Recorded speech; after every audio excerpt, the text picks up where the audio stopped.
Assalamualaikum warahmatullahi wabarakatuh. Selamat pagi dan salam sejahtera bagi kita semua. Perkenalkan, kami dari kelompok 1 evaluasi program pembelajaran PNF yang beranggotakan saya, Mas Lika Safitri, dan rekan saya, Febri Kirana Larasati, Rizky Nur Indasari, Yulia Safitri, dan kita Revani Dolok Saribu. Dalam pertemuan kali ini, kita akan membahas mengenai model-model evaluasi program. Selanjutnya, materi pertama akan dijelaskan oleh rekan saya, Febri Kirana Larasati. Evaluasi model Kirkpatrick. Kirkpatrick merupakan salah seorang ahli evaluasi program pelatihan dalam bidang pengembangan sumber daya manusia. Evaluasi terhadap efektivitas program atau training menurut Kirkpatrick, tahun 1998 mencangkup 4 level evaluasi, yaitu yang pertama evaluasi reaksi, kemudian evaluasi belajar, evaluasi perilaku, dan yang terakhir yaitu evaluasi hasil. Yang pertama, saya akan menjelaskan mengenai evaluasi reaksi, di mana pada evaluasi ini, mengevaluasi terhadap reaksi peserta training berarti mengukur kepuasan peserta. Pada level ini, peserta akan termotivasi apabila proses training berjalan dengan memuaskan, yang pada akhirnya akan memunculkan reaksi menyenangkan dari peserta dan juga sebaliknya. Pada level evaluasi reaksi, kepuasan peserta dapat dikaji dari beberapa aspek, yaitu yang pertama, materi yang diberikan, fasilitas yang tersedia, strategi penyampaian materi yang digunakan oleh instruktur, media pembelajaran yang tersedia, waktu pelaksanaan pembelajaran, serta gedung tempat pembelajaran dilaksanakan. Yang kedua yaitu evaluasi belajar. Ada 3 hal yang dapat diajarkan pada program training ini, yaitu pengetahuan, sikap, maupun keterampilan. Karena tanpa adanya perubahan dari 3 hal tersebut, maka program dapat dikatakan gagal karena peserta training dikatakan telah belajar apabila pada dirinya telah mengalami perubahan sikap, perbaikan pengetahuan, maupun peningkatan keterampilan. Oleh karena itu, untuk mengukur efektivitas program training, maka ketiga aspek tersebut perlu untuk diukur. Menurut Kirkpatrick, untuk menilai suatu hasil belajar dapat dilakukan dengan kelompok pembanding, di mana kelompok yang ikut pelatihan dengan kelompok yang tidak ikut pelatihan diperbandingkan perkembangannya dalam periode waktu tertentu, atau dapat dilakukan juga dengan membandingkan hasil pretest dengan post-test, tes tertulis maupun tes kinerja.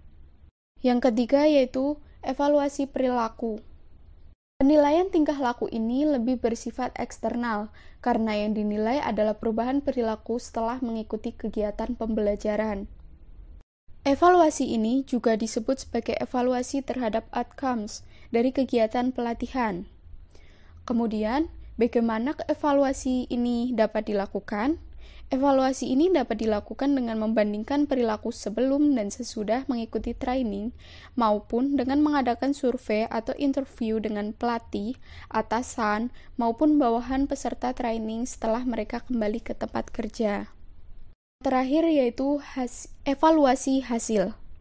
Menurut Kirkpatrick, evaluasi hasil akhir ini dapat dilakukan dengan membandingkan atau mengukur kemampuan siswa sebelum dan setelah mengikuti pembelajaran apakah ada peningkatan atau tidak. Kemudian, yang termasuk dalam kategori hasil akhir dari suatu program pembelajaran adalah peningkatan hasil belajar, peningkatan pengetahuan, peningkatan keterampilan, atau skill. Kemudian, kelebihan dan kelemahan evaluasi model Kirkpatrick. Kelebihannya yaitu lebih komprehensif karena mencakup hard skill dan soft skill. Kemudian, objek evaluasi tidak hanya hasil belajar semata tapi juga mencakup proses, output, dan outcomes. Dan yang terakhir yaitu mudah untuk diterapkan. Dan dari kelebihan itu terhadap kelemahan, yaitu yang pertama, kurang memperhatikan input, dan yang kedua yaitu untuk mengukur impact sulit dilakukan karena selain sulit tolak ukurnya, juga sudah di luar jangkauan guru maupun sekolah. model evaluasi CIPP yang dikemukakan oleh Stoffel, Bim, dan Sinveld 1985 adalah sebuah pendekatan evaluasi yang berorientasi pada pengambilan keputusan untuk memberikan bantuan kepada administrator atau leader pengambil keputusan. Model evaluasi CIPP ini terdiri dari 4 komponen, yaitu yang pertama, evaluasi konteks. Evaluasi konteks mencakup analisis masalah yang berkaitan dengan lingkungan program atau kondisi objektif yang akan dilaksanakan. Lalu ada input evaluasi. Tahap kedua dari model CIPP adalah evaluasi input atau evaluasi masukan. Komponen evaluasi masukan meliputi sumber daya manusia, sarana dan peralatan pendukung, dana atau anggaran, dan berbagai prosedur atau aturan yang diperlukan. Selanjutnya, evaluasi proses. Evaluasi proses digunakan untuk mendeteksi atau memprediksi rancangan prosedur atau rancangan implementasi selama tahap implementasi, menyediakan informasi untuk keputusan program dan sebagai rekaman atau arsip prosedur yang telah terjadi. Lalu, evaluasi produk atau hasil. Evaluasi produk merupakan penilaian yang dilakukan guna untuk melihat ketercapaian atau keberhasilan suatu program dalam mencapai tujuan yang telah ditentukan sebelumnya. Model ketiga yaitu model Well. Model evaluasi ini berbentuk roda karena model ini menggambarkan proses evaluasi yang berkaitan dan berkelanjutan dari proses satu ke proses yang lainnya. Model Well ini memiliki 3 tahap, yaitu 1. Pembentukan tujuan program, yang kedua pengukuran outcome program, yang ketiga penginterpretasian hasil pengukuran dan penilaian. Yang keempat, model Profus. Model Profus ini dikenal dengan evaluasi kesenjangan program. Menurut Meadows dan kawan-kawan tahun 1993, model ini berawal dari asumsi yang mengatakan bahwa untuk mengetahui kelayakan suatu program, evaluator dapat membandingkan antara apa yang seharusnya diharapkan terjadi atau standar dengan apa yang sebenarnya terjadi atau performance. Dengan begitu, akan diketahui ada atau tidaknya kesenjangan yang terjadi atau diskrepansi. Kesenjangan program itu sendiri yaitu standar yang ditetapkan dengan kinerja yang sesungguhnya. Model Profus ini dikembangkan oleh Malcolm Profus yang bertujuan untuk menganalisis suatu program tersebut layak diteruskan, ditingkatkan, atau diberhentikan. Model Profus ini menekankan pada terumuskannya 3 hal, yaitu 1. Standar, 2. Performance, dan yang terakhir diskrepansi. Model selanjutnya yaitu model logik. Model logik adalah penggambaran program yang logis dan tepat menurut kondisi tertentu dengan menggunakan diagram alur yang menjelaskan aktivitas yang direncanakan dan outcome yang diharapkan. Model logik ini memiliki kekhasan dengan penggunaan tabel dan grafik alir yang berisi input, aktivitas, dan hasil. Elemen model logik menurut United Way of America tahun 1996 terdiri dari 3 bagian, yaitu 1. Input. Input ini berkaitan dengan sumber-sumber penting yang akan ditanamkan dalam program. Yang kedua, output. Output berkaitan dengan aktivitas apa yang dijalankan. Yang ketiga, outcome yang berkaitan dengan pengaruh atau perubahan yang diinginkan dengan adanya program yang dijalankan. Yang terakhir, ada 3 hal yang dapat dilakukan agar model logik lebih fokus, yaitu 1. Jangka waktu program dilaksanakan, 2. Jangka waktu output dan outcome yang dikehendaki. 3. Bentuk perubahan yang diinginkan. Model ke-6, yaitu menurut Nana Sujana dan Ibrahim 2004-234 mengelompokkan model-model evaluasi pendidikan berdasarkan perkembangannya menjadi 4 kelompok, yaitu yang pertama ada measurement model. Menurut model ini, evaluasi pendidikan pada dasarnya tidak lain adalah pengukuran terhadap berbagai aspek tingkah laku dengan tujuan untuk melihat perbedaan-perbedaan individual atau kelompok, yang hasilnya diperlukan dalam rangka seleksi, bimbingan, dan perencanaan pendidikan bagi para siswa di sekolah. Objek dari kegiatan evaluasi model ini adalah tingkah laku, terutama tingkah laku siswa. Yang kedua ada congruence model. Pada model ini, evaluasi itu tidak lain adalah usaha untuk memeriksa persesuaian atau congruence antara tujuan-tujuan pendidikan yang diinginkan dan hasil belajar yang telah dicapai. Objek evaluasi dalam model ini adalah tingkah laku siswa. Model yang ketiga ada Educational System Evaluation Model. Model yang ketiga ini bertitik tolak dari pandangan bahwa keberhasilan dari suatu sistem pendidikan dipengaruhi oleh berbagai faktor. Evaluasi menurut model ini dimaksudkan untuk membandingkan performance dari berbagai sistem, dimensi sistem yang sedang dikembangkan dengan sejumlah kriteria tertentu, untuk akhirnya sampai pada suatu deskripsi dan judgement mengenai sistem yang dinilai tersebut. Model yang keempat ada Illuminative Model. Model yang keempat ini dikembangkan sebagai reaksi terhadap dua model evaluasi. Yang pertama yaitu measurement dan congruence. Model ini dikembangkan terutama di Inggris dan banyak dikaitkan dengan pendekatan dalam bidang antropologi. Salah satu tokoh yang paling menonjol dalam usahanya mengembangkan model ini adalah Malcolm Parlett. Tujuan evaluasi menurut model yang keempat ini adalah untuk mengadakan studi yang cermat terhadap sistem yang bersangkutan. Hasil evaluasi yang dilaporkan lebih bersifat deskripsi dan interpretasi, bukan pengukuran dan prediksi. Oleh karena itu, dalam pelaksanaan evaluasi, model yang keempat ini lebih banyak menekankan pada penggunaan judgement.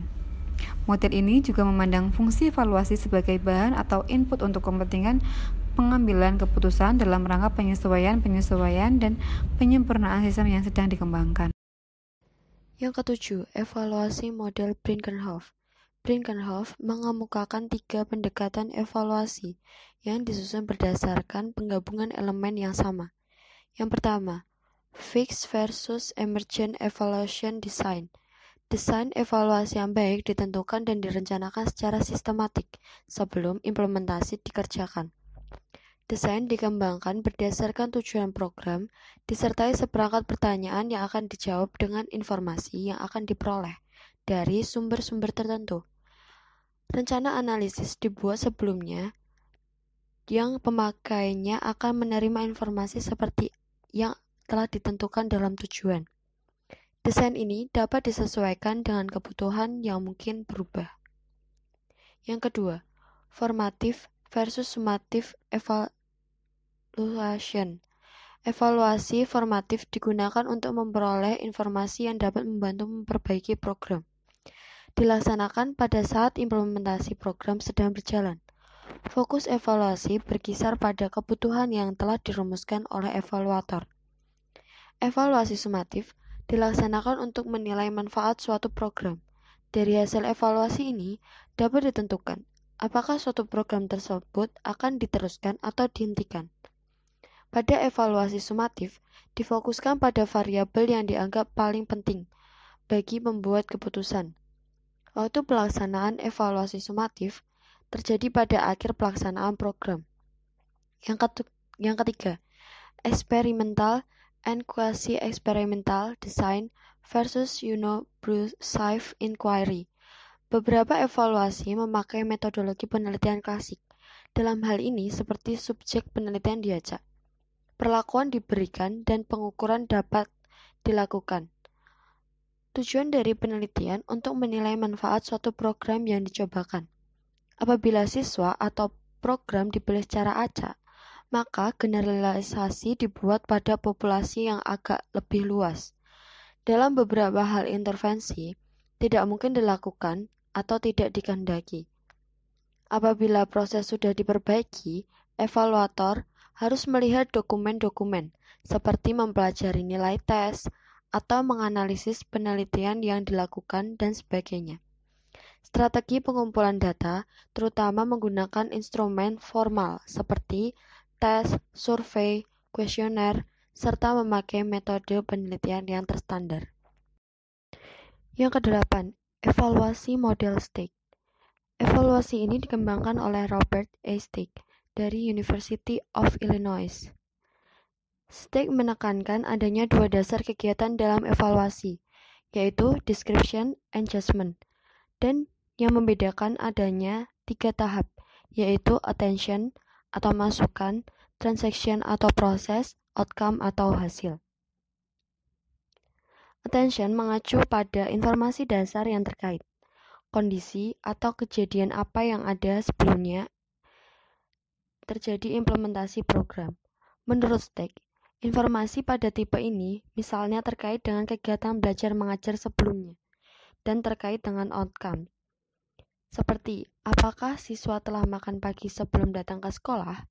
Apakah siswa telah menyelesaikan pekerjaan rumah? Apakah siswa tidur malam dengan cukup? Untuk mendeskripsikan secara lengkap dan menetapkan sebuah program atau mempelajari pada suatu waktu, Stake mengusulkan bahwa evaluator harus mengidentifikasi dan menganalisis kondisi yang berhubungan dengan attention. Sedangkan pada tahap transaction, apakah yang terjadi sebenarnya selama program dilaksanakan? Apakah program yang sedang dilaksanakan itu sesuai dengan rencana program? Termasuk tahap ini adalah informasi yang dialami oleh peserta didik berkaitan dengan guru, orang tua, konselor, tutor, dan peserta didik lainnya. Stake mengajarkan kepada evaluator agar bertindak secara bijak dalam proses pelaksanaan evaluasi, sehingga dapat melihat aktualisasi program. Sedangkan pada outcomes, berkaitan dengan apa yang telah dicapai dengan proses program tersebut. Apakah program itu dilaksanakan sesuai dengan yang diharapkan, termasuk di dalamnya, yaitu kemampuan, prestasi, sikap, dan tujuan. Demikian materi yang dapat kami sampaikan, semoga bermanfaat. Maaf apabila ada kekurangan atau ada kesalahan. Terima kasih. Wassalamualaikum warahmatullahi wabarakatuh.